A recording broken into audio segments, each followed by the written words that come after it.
آئیے सीधे आज के मौजू की तरफ चलते हैं। आज हम जिस मौजू का गहराई से जायजा ले रहे हैं वो है कुर्बानी, यानी वो अजीम रूहानी हकीकत जो सदियों से हमारी जिंदगियों का हिस्सा है। देखिए, कुर्बानी महज किसी जानवर को ज़िबा करने या एक रस्म पूरी करने का नाम बिल्कुल नहीं है। दरअसल ये अल्लाह की रज़ा और खुशनुदी पाने के लिए एक बेमिसाल इबादत है। तो आज हम मिलकर ये समझने की कोशिश करेंगे कि आखिर इस अमल के पीछे असल ताकत और उसका वो हकीकी पैगाम क्या है जिसे हम अक्सर नज़रअंदाज कर देते हैं। बात शुरू करते ही एक बहुत ही बुनियादी लेकिन इंतहाई अहम सवाल जहन में आता है। जरा सोचिए, पूरी दुनिया में हर साल लाखों जानवर कुर्बान किए जाते हैं, लेकिन क्या ये महज एक ज़ाहिरी अमल है? यानी क्या बात सिर्फ जानवर के ज़िबा होने तक महदूद है, या उसके पर्दे के पीछे कोई बहुत ही गहरी और बड़ी हकीकत छुपी है? जाहिर है, अगर हम सिर्फ इस ज़ाहिरी अमल पर ही रुक जाएं तो क्या कुर्बानी का वो अजीम मकसद वाकई पूरा होता है? बिल्कुल नहीं। इस पूरी इबादत की दुनियाद को समझने के लिए हमें थोड़ा सा माजी में जाना पड़ेगा। इसकी जड़ें दरअसल हज़रत इब्राहीम अलैहिस्सलाम और उनके बेटे हज़रत इस्माईल अलैहिस्सलाम की इस बेमिसाल फरमाबरदारी और सब्र से जुड़ी हैं। तारीख़ इंसानियत का ये वो रोशन बाब है जिसकी कोई दूसरी मिसाल ढूंढने से भी नहीं मिलती। उन्होंने तस्लीम और रज़ा की, यानी अल्लाह की मर्ज़ी के आगे सर झुकाने की एक ऐसी शानदार मिरास छोड़ी है जिस पर आज हमारी इस कुर्बानी की पूरी इमारत खड़ी है। ये कोई छोटी बात नहीं है। अब यहाँ से हमें जो सबसे बड़ा सबक मिलता है ना, वो ये है कि जब अल्लाह का हुक्म आ जाए तो बाकी हर चीज़ पीछे रह जानी चाहिए।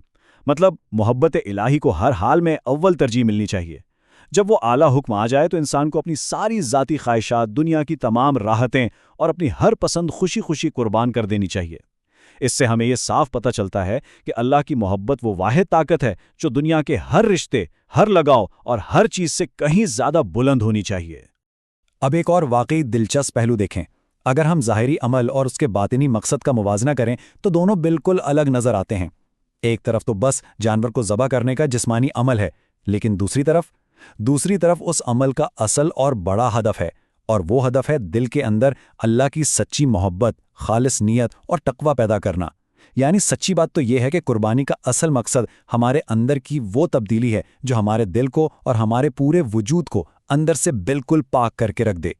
अगर हम इस नज़रिए को एक कदम और आगे ले जाएं तो बात बहुत हद तक साफ हो जाती है। गौर करें तो कुर्बानी की दो किस्में हैं। एक ज़ाहिरी, जिसमें हम अपना माल लगाते हैं और जानवर पेश करते हैं, लेकिन ज़रा ठहरें, जो चीज़ असल में मतलूब है वो तो बातनी कुर्बानी है। वो जानवर जो हम ज़बह करते हैं वो तो दरअसल महज एक अलामत है।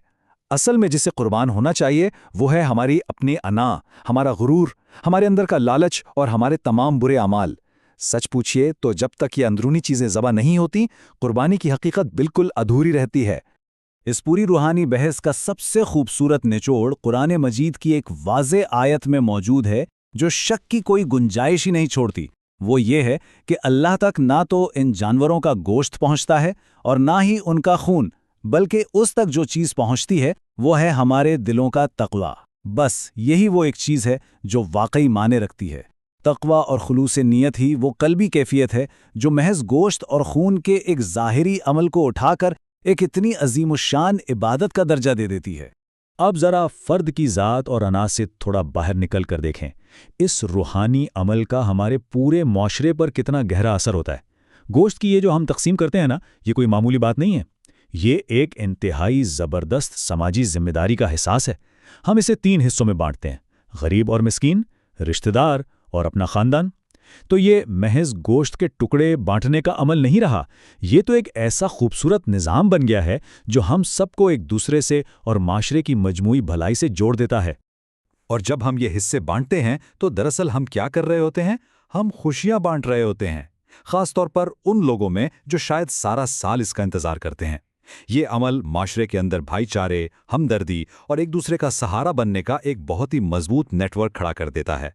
यानी एक बंदे का इनफरादी अमल, एक ज़ाती इबादत अचानक एक बहुत बड़ी समाजी खिदमत में बदल जाती है। ये वो कमाल की चीज़ है जो पूरे माशरे के हर तबके को मोहब्बत के एक ही धागे में परो देती है। खैर, अगर आज के इस जदीद और तेज़ रफ्तार दौर की बात की जाए तो इस बुनियादी पैगाम को समझना तो और भी ज़्यादा ज़रूरी हो गया है। आज हमारी मादी मसरूफियात ने हमें कितना तन्हा कर दिया है ना।